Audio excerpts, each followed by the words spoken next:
তাহলে আজকের সাবেকি eating show আমরা শুরু করছি। প্রথমে যেটা আপনাদের বললাম, ঘ্যাটকোল পাতা বাটা। এই ঘ্যাটকোল পাতা বাটা কিন্তু অতি মুখরোচক একটি খাদ্য। যারা খেয়েছেন তারা জানেন যে মাখা শুরু করে দিয়েছি। সেটা যেটা বলছিলাম সেটা বলে নিই। ঘ্যাটকোল পাতা ওই কালো জিরে রসুন টসুন দিয়ে বেশ ভালো করে জম্পেস করে এটা পেশাই করা হয়। তারপরে কড়াই একটু নাড়াচাড়া করে নিলেই প্রিপারেশনটা রেডি হয়ে যায়।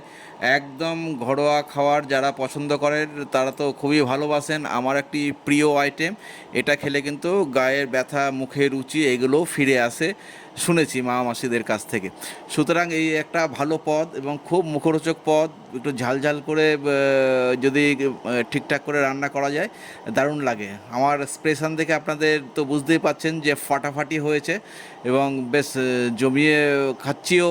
এটা নিয়ে কোনো দ্বিমত নেই। রসনা নিবৃত্তি হচ্ছে ব্যাপকভাবে। খুব ভালো লেগেছে। এবার ওটাতে খাওয়া শেষ হলেই আমি সেকেন্ড পদে চলে যাব। মেনু কার্ডে আপনাদের দেখিয়ে দিয়েছি সেকেন্ড পদ কী আছে। পুঁই শাকের চচ্চড়ি। সুতরাং আমার এই সাবেকির আজকে রান্নাতে কিন্তু সবই ঘরোয়া রান্না। এবং আপনারা পুঁই শাক তো নতুন করে পরিচিতি বা পরিচয় দেওয়ার কিছু নেই, এটা বাঙালিদের একটি প্রিয় পদ। পুঁই শাকের চচ্চড়ি বিভিন্ন রকম আইটেম এতে থাকে। এতে আলু, কুমড়ো, বেগুন যা যা তরি তরকারি আছে সব কিছু এই চচ্চড়ির মধ্যে দিয়ে একটা পাঁচমিশালি বেশ চচ্চড়ি হয় এবং দুর্ধর্ষ খেতে হয়। তা এবার এতে কি মশলাপাতি দেওয়া হয় সেটা তো আমি বলতে পারবো না, কিন্তু খাওয়াতে যে খুব মুখরোচক হয় সেটা তো আমার খাওয়া দেখে আপনারা বুঝতে পারছেন। সুতরাং বন্ধু বেশ জমিয়ে মানে ইয়ে দিয়ে পুঁই শাকের চচ্চড়ি দিয়ে সুন্দর করে খাওয়া শুরু করেছি, সুন্দর খাচ্ছি। এবার খাওয়ার গতি এবং খাওয়ার এক্সপ্রেশন দেখে আপনারা বুঝতে পারছেন যে চচ্চড়িটা খুব সুন্দর হয়েছে। আসলে একটু মাখাতেও সময় যাচ্ছে, কারণ প্রচুর তরিতরকারি এর মধ্যে দেওয়া রয়েছে। বিভিন্ন রকম ঝিঙে থেকে আরম্ভ করে কুমড়ো থেকে আরম্ভ করে এভরিথিং সব তরিতরকারি এখানে কিন্তু দেওয়া রয়েছে। একটি ভারী উপাদেয় ফাইবার জাতীয় খাদ্য, যেটা খেলে কিন্তু শরীরের পক্ষে বিভিন্ন রকম উপকার পাওয়া যায়। এবং তরিতরকারি একটু বেশি করেই আমি খাই। মাছ মাংস যেমন আমি পেঁয়াজি খুব ভালোবাসি, তার সাথে সাথে কিন্তু আমি তরিতরকারিও খুব ভালোবাসি। দিনের শেষে আমার পাতে একটা বা দুটো তরকারি লাগেই লাগে। এটা নিয়ে এখনকার জেনারেশনের মতো নয় যে স্কিপ করে বেরিয়ে গেলাম বা এটা করলাম, এরকম নয়। সুতরাং বেশ জমিয়ে আমি খেয়ে যাচ্ছি।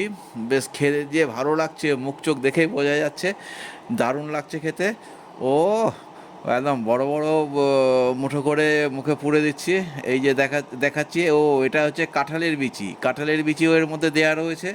এই একটা ভালো পদ।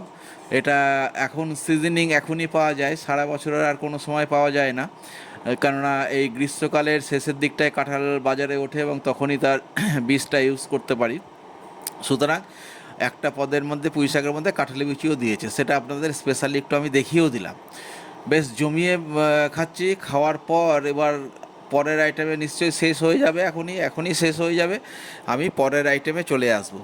এবার চেটে পুটে হাত আঙুল চেটে পুটে খাচ্ছি, তার মানে ব্যাপারটা বোঝার আছে। এবার পরের আইটেম আপনাদের মেনু কার্ডে দেখিয়েছিলাম তেলাপিয়া মাছ।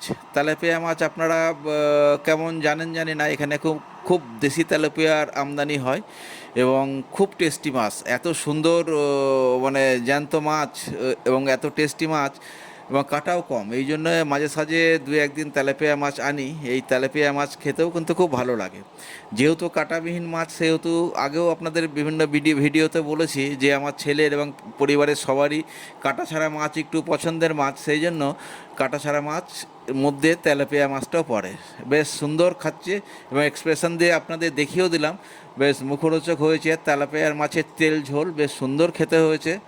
জমিয়ে খাচ্ছি মাছ দিয়ে এবং ছোট ছোট করে আলু দেওয়া হয়েছে ওতে, আলুর টুকরো দিয়ে। বেশ একটা সুস্বাদু রেসিপি হয়েছে।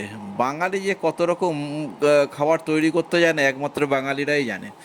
বিভিন্ন রকম আইটেম দিয়ে বিভিন্ন রকম পদ তৈরি হয় এবং এক একটা পদের টেস্ট এক এক রকম। সুতরাং এই তেলাপিয়া মাছের আর একটা রেসিপিও আমাদের বাড়িতে হয়, যেটা কোনো এক সময় হলে আপনাদের আমি দেখিয়ে দেবো। এটা ধনেপাতা দিয়ে একটা বেশ মুখরোচক রেসিপি হয়। শুধু মশলা বলতে ধনেপাতার আধিক্য সেখানে অনেক বেশি থাকে, কিন্তু আজকে সেরকম নয়। আজকে হচ্ছে তেলাপিয়া মাছের তেল ঝোল, যে তেল ঝোলটা খেতে অভূতপূর্ব হয়েছে এবং দারুণ টেস্টফুল লাগে। ছুটির দিনে বেশ জমিয়ে খাওয়া দাওয়া হয়। তা আমার যে ভিডিওগুলো আপনারা পান সেগুলো একটু অবসর সময় দেখে আমাকে করতে হয়, এবং দারুণ লাগে। আপনাদের থাম্বনেল দিয়ে আমি দেখিয়ে দিলাম যে ব্যাপারটা দারুণ হয়েছে, দুর্দান্ত খেতে হয়েছে এবং জমিয়ে খাচ্ছি বেশ। চারিদিকে সাপটে সুপটে নিয়ে বেশ জমিয়ে খাওয়া দেখে আপনারা বুঝতে পারছেন যে কতটা সুস্বাদু খাওয়ার হয়েছে। তা যেটা বলছিলাম, ছুটির দিনে কিন্তু এইরকম বিভিন্ন রকম পদের আমি দাবি করি যে এটা করে খাও ওটা করে খাও, সেই জন্য এই বিভিন্ন রকম পদগুলো হয় এবং আপনাদের সামনে জমিয়ে আমি এটা ইটিং শো হিসেবে আপনাদের কাছে নিয়ে আসতে উপস্থাপনা করি। আপনাদের কেমন লাগছে না লাগছে আপনারা একটু কমেন্টসে আমাকে জানাবেন। যদি ভালো লাগে একটু আমার ভিডিওগুলো শেয়ারও করে দেবেন। তো তেলাপিয়া মাছের তেল ঝোল দিয়ে খাওয়া আমার প্রায় শেষ। এর পরের আইটেমে আমি আস্তে করে চলে আসব। পরের আইটেম হচ্ছে পাবদা মাছ। পাবদা মাছের কিন্তু আগের দিন আমি সর্ষে বাটা দেখেছিলাম, আজকে কিন্তু একটু ঝোল টাইপের হয়েছে পাবদা মাছের ঝোল। হয়তো সর্ষে বাটাও এর মধ্যে আছে, অন্যান্য মশলাপাতিও আছে। সে পাবদা মাছের ঝোল দিয়ে আজকেও কিন্তু দু রকম মাছ হয়ে গেছে, পাবদা এবং তেলাপিয়া। তো পাবদা মাছের ঝোল দিয়ে আমার শেষ আইটেম আজকে আমি মাখতে চলেছি। ও বাবা, আবার দেখি লেবুও আছে, একটু লেবুর রসও নিয়ে নিলাম। ঝোল বলে একটু লেবুর রসও ভালো লাগে, একটু লেবু চিপে নিলাম, চেপে নিয়ে ব্যাস জমিয়ে মাখছি এবং এই মেখে সুন্দর করে এই চলো শুরু করে দিলাম পাবদা মাছের ঝোল দিয়ে ভাত। আজকেও মনে হচ্ছে পাবদা মাছের ঝোল দিয়ে একটু বেশি করে ভাত মাখা হয়ে গেছে, আইটেম একটু বেশি আছে আজকে, তার জন্য খাওয়াটাও বেশি হয়ে যাচ্ছে। ফলে গিয়ে কী হবে, ফলে গিয়ে একটু বেশিক্ষণ শুয়ে থাকতে হবে বা রেস্ট নিতে হবে। আমার একটা অভ্যেস রয়েছে যে ছুটির দিনে খাওয়া দাওয়া করে এই আধ ঘন্টা 1 ঘন্টা একটু রেস্ট নিই, তারপরে পেপার ওয়ার্কস বা অন্য কিছু নিয়ে বসি। তা যাই হোক, আজকেও কিন্তু বেশ জমিয়ে খাওয়াটা হলো। বাহ, লেবু মেখে তো টেস্টটা ভালোই লাগছে দেখছি, বাহ সুন্দর লাগছে।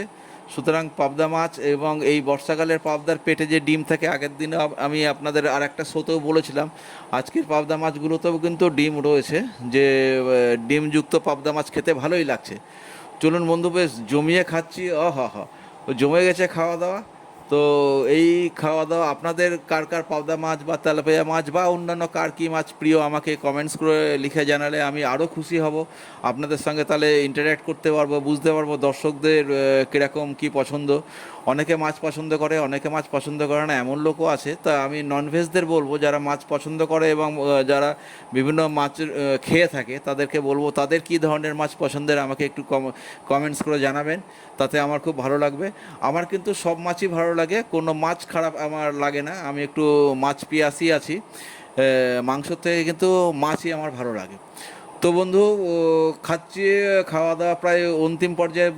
বুঝতে পারছি মাছ বাছা চলছে। হ্যাঁ, মাছের ডিমটা বের করছি এই তো সুন্দর করে।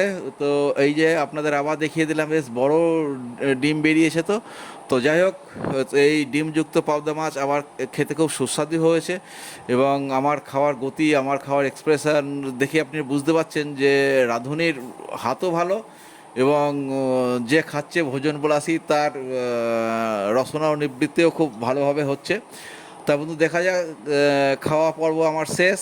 দেখা হবে পরের ভিডিওতে। আপনারা আমার সাথে থাকুন, সঙ্গে থাকুন, লাইক শেয়ার এবং কমেন্টস করুন। টাটা বন্ধু, আবার দেখা হবে পরের ভিডিওতে।